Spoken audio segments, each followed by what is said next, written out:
So this limited edition crate is a little bit different than our normal crates. I wanted to include as many of my favorite products as I possibly could in one crate. So the tutorial that you're going to see next, the products that I am using aren't necessarily what was provided in your crate, but I wanted to make sure that I gave you guys a lot of the supplies and tools that I find most helpful for all of our other crates. So what I'm showing you in the tutorial is going to be a custom mix glitter that I designed, and then also a custom paint color that I came up as well. After that, it's totally up to you how you want to design this cup, and all of the other products that are included in this crate you could totally incorporate with as well. There's so many fun, awesome products in here. You can also check out some of my other tutorials where most of these other products are used and mentioned as well.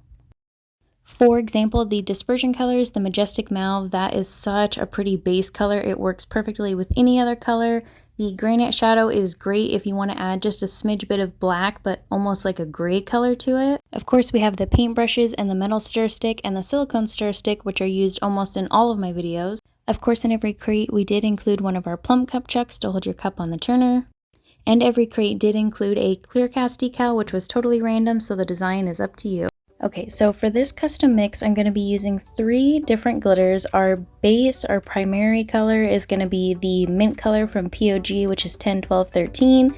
And then for the extra added sparkle, we're going to add in some of Blinded by Southern Belle. And then to give it that sage mint kind of color that I'm going for, I'm going to add in some of that green from Southern Belle as well.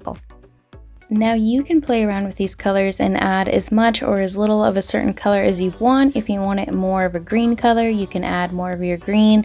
Just keep in mind that this color did slightly change under the epoxy as well as the base color that we're doing too, so that's something to keep in mind when moving forward.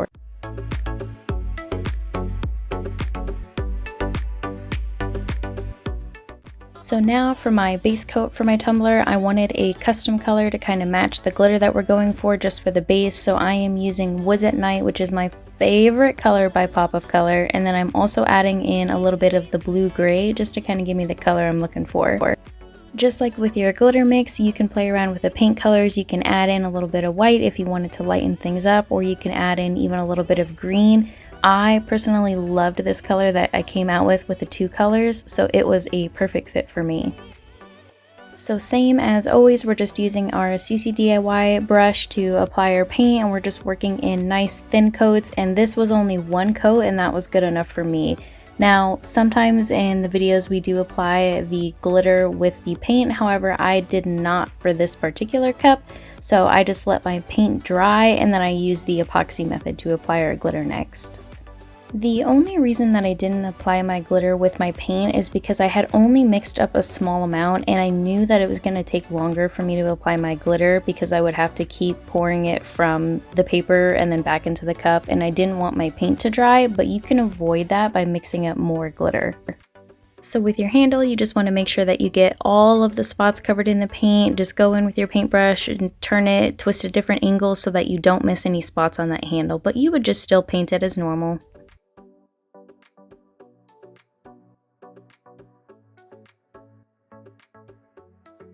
So now, because I'm doing the epoxy method, I'm just mixing up 5 milliliters each part A and B epoxy, and I used Fast Set for this, and then we're just going to apply a thin, super thin coat on the tumbler for our epoxy method. If you did mix up a larger quantity of glitter and you applied your glitter already just directly to your wet paint, then you can obviously avoid this step and then just go right into epoxying over your cup.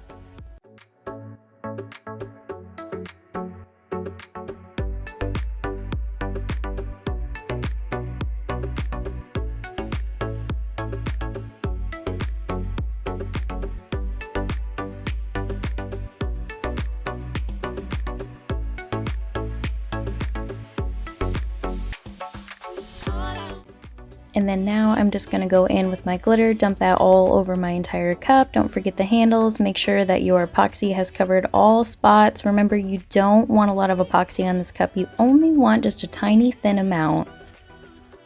That way you can avoid your glitter soaking up the epoxy and kind of making it more dull. So just a super thin amount, and then dump your glitter over the entire cup. Don't forget all sides of the handle, the bottom of the cup.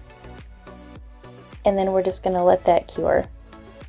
So I mixed up 15 milliliters each part A and B epoxy. Now, I know the video here is kind of blurry, but you'll notice my epoxy is also kind of blurry, and this was totally my fault. So I went out and I grabbed my epoxy from my cold garage, and instead of letting that thaw and get to room temperature, I didn't, and I was impatient like I am with everything else. So because it was a little bit colder than what it should have been, it was a little bit blurry when I mixed it. Thankfully, I was able to get most of that out with my torch, but just, you know, for future reference, keep that in mind. Your epoxy should be room temperature.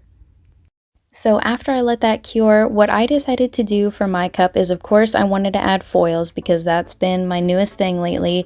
So for this part of the tumbler, because I'm gonna be applying my decal here, I did do a larger spot of the foil. So I'm using my Southern Belle adhesive and then just going in with my brush and then just kind of brushing that on where I want my foil, and then I did the handle as well. If you're using the brush on adhesive or tack it, you do want to make sure that it does fully dry or get tacky before you place your foils on.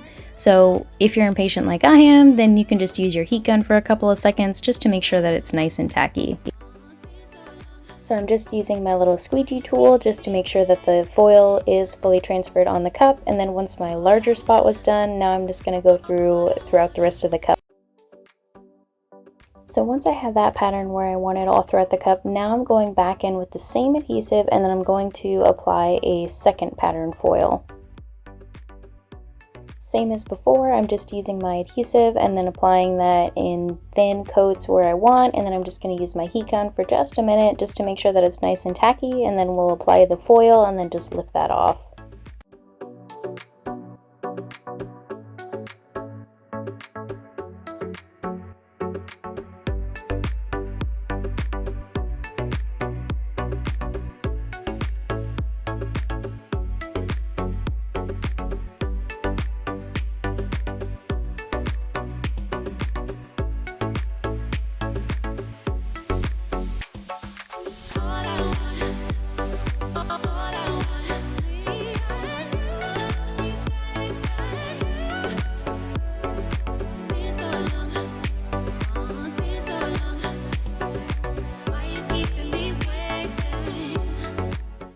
So for my decal, I did choose to use a clear cast decal so it has the transparent background. Even though this is a bit of a darker cup and normally you would place these on a lighter cup, it did show through really well. You'll notice it even more once we add our epoxy to it.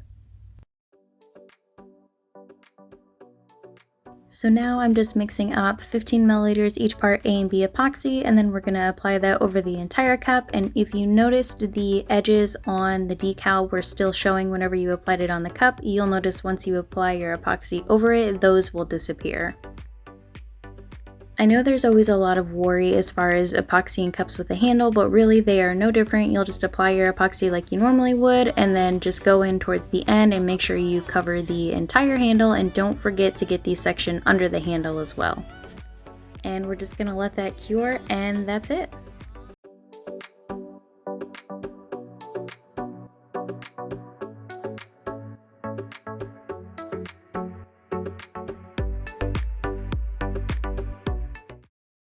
Thank you so much for watching. I hope you enjoyed, and I can't wait to see what you create.